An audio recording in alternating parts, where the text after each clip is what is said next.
బుడ్డా రాజశేఖర రెడ్డి గారి ఆగడాలు అర్ధరాత్రి వేళల్లో విధి నిర్వహణలో ఉన్నటువంటి అటవీ అధికారులపై దౌర్జన్యం మన రాష్ట్రంలో సంచలనమైంది. రాష్ట్రం అంతా కూడా పోడెక్కుస్తా ఉంది. ఎస్సీ ఎస్టీ దళిత వర్గాలకు సంబంధించినటువంటి మైనార్టీ వర్గాలకు సంబంధించినటువంటి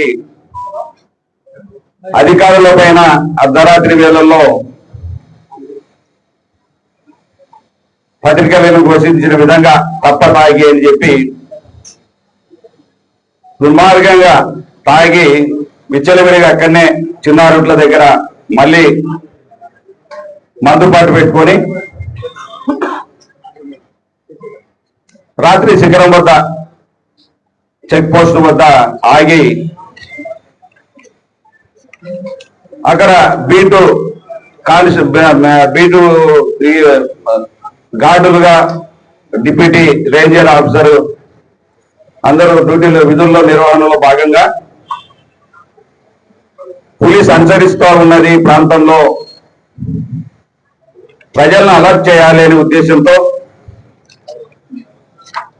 సైరన్ మోగించుకుంటూ విధి నిర్వహణ చేస్తున్నటువంటి అటవీ అధికారుల పైన కొట్టి ఎస్సీ ఎస్టీని చూడకుండా దుర్మార్గంగా వాళ్ళని చేయి చేసుకొని అర్ధరాత్రి వేళల్లో వాళ్ళ వాహనాన్ని ఎక్కి దౌర్జన్యంగా దుర్భాషలాడుతూ కులం పేరు పెట్టి తిట్టి అక్కడి నుంచి వాహనాన్ని తనే నడుపుకుంటూ 10 గంటల్లో మొదలైనటువంటి డ్రామా అర్ధరాత్రి 2 గంటల వరకు కూడా కొనసాగిస్తూ రవి అనే మంత్రి గొడ్డిపాటి రవి గెస్ట్ హౌస్ తీసుకెళ్లి అక్కడ ఎస్టీ కులానికి చెందినటువంటి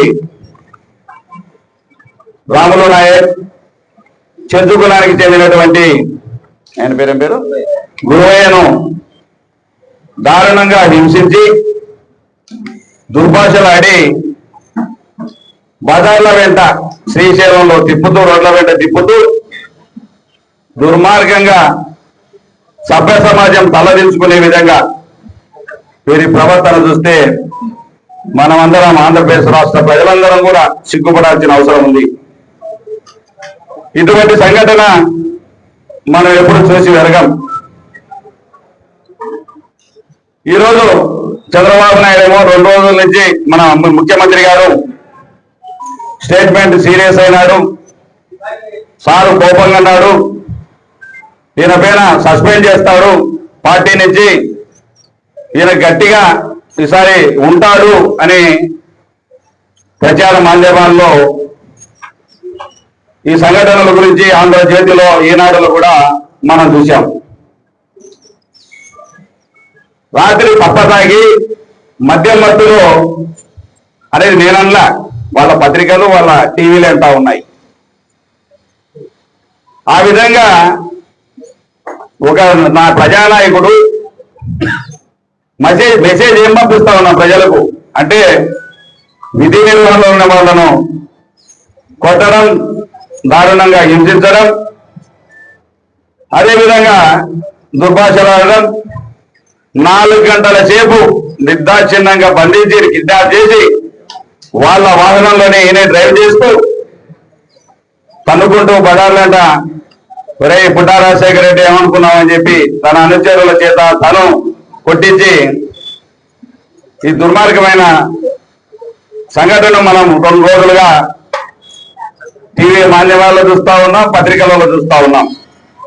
అయినా ఈ ప్రభుత్వం చీమ కట్టినట్లు కూడా లేకుండా నటన చేస్తూ నిన్న ఎస్టీ కులానికి సంబంధించినటువంటి వారు మా కులానికి సంబంధించిన వ్యక్తులను కొట్టారు, తిట్టారు అని చెప్పి వాళ్ళు ధర్నాలు చేసి అక్కడక్కడ మెమరాండాలు సమర్పిస్తే నిన్న ఒక కేసు కట్టారు. అది ఏం కేసాయంటే కొండం తవ్వి ఎలకన పట్టినట్టుంది. ఏదో చేస్తాడు చంద్రబాబు నాయుడు, తోలు తీస్తా తప్పటికిస్తా అని బెదిరిస్తా ఉన్నాడు. ఈసారి ఖచ్చితంగా బుడ్డా రాజశేఖర్ పైన చర్యలు ఉంటాయని భావిస్తే చర్యలు లేవు కాదు కదా, కనీసం పిలిచి మందలించిన పాపాను కూడా పోలా. చూపించుకోవడానికి ఇప్పుడు మీకు అవకాశం లేదు. మీ టైంలో ఎట్లా చేయలేకపోయినారు, మేము చేస్తామంటే కూడా మీకు కనపడాలి.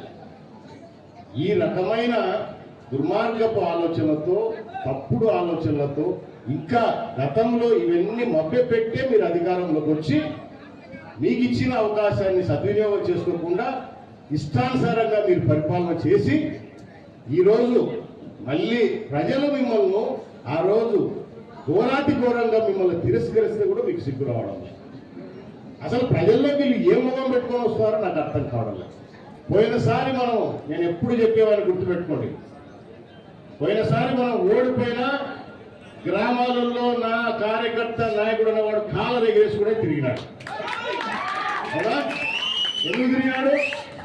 పనులు చేసినాం కాబట్టి. చంద్రబాబు నాయుడు గారి నాయకత్వంలో బ్రహ్మాండంగా గ్రామాలలో కానీ అభివృద్ధి కానీ ఏ కార్యక్రమం అయినా సరే బ్రహ్మాండంగా చేసినాం కాబట్టి కాళ్ళల్లో ఎత్తుకొని తిరిగి మళ్ళీ కష్టపడ్డాం. కూటమి అందరం కలిసి పోరాడి ఈరోజు మళ్ళీ అధికారంలోకి వచ్చి ప్రజలకు సేవ చేస్తా ఉన్నాం.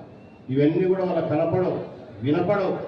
ఎక్కడో ఏదో జరిగితే అవి కావాలి. అవునా? ఏదో జరిగితే అవి మాత్రమే కావాలి.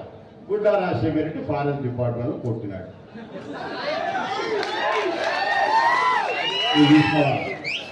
బుడ్డా రాజశేఖర్ రెడ్డి గెస్ట్ హౌస్ లో మందు తాగి వచ్చి గేట్లు తెరసకుండా కొట్టినాడు. వీడు నాకు పెగ్గు కలుపుతున్నాడా? ఏమయ్యా ఈ చక్రపాణి రెడ్డి ఆ అంబటి ఎవరు వీళ్ళిద్దరు గెస్ట్ హౌస్ లో నాకు పెగ్గు కలుపుతున్నారా? అంటే అప్పుడే కదా నేను గెస్ట్ హౌస్ లో, ఇప్పుడు నేను గెస్ట్ హౌస్ లో మందు తాగి వచ్చానంటే వాళ్ళు నా పక్కన ఉంటేనే కదా, లేకపోతే ఎట్టొస్తుంది నేను గెస్ట్ హౌస్ నుంచి వచ్చినట్టు. వీళ్ళిద్దరు ఒకైనా పెగ్గు కలపాలి, ఒకైనా సోడా నీళ్లు కలపాలి. అంతేనా? లేకపోతే నేను మంది ఎట్లా తెలుస్తుంది వాళ్ళకు? బుద్ధి జ్ఞానం లేకుండా ఏమి జరిగింది అక్కడ, అసలు వాస్తవాలు ఏంది ఇవి తెలుసుకోకుండా మీడియా ఉంది కదా అని చెప్పేసి నీ చూపించే ఒక డొక్కు మీడియా ఒకటి పెట్టుకున్నావు, ఒక డొక్కు పేపర్ ఒకటి పెట్టుకుని పెళ్లి ఉంది కదా అని చెప్పేసి నీ ఇష్టం ఒకటి రాస్తే ఊరుకుంటారు. వీళ్ళ తాటాకు సభలకు మనమే భయపడలే. మళ్ళా పైన ఏం మాట్లాడతారు? చంద్రబాబు నాయుడు గారు, పవన్ కళ్యాణ్ గారు, ఎందుకంటే అశోక్ మీద కూడా కేసు ఉంది, జనసేన ఇన్ఛార్జి కదా, అంటే వాళ్ళ ప్లాన్ ఉంది. బాబు ఏమైనా పెట్టలే, బీజేపీ ఇన్ఛార్జి. దరిద్రపు నాయాలు ప్రజలకు ఏం కావాలో చూడండి అయ్యా.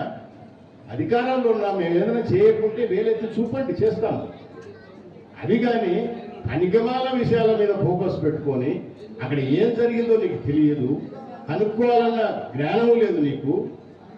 మంత్రి గారు ప్రోగ్రాం వచ్చారు మన నియోజకవర్గానికి.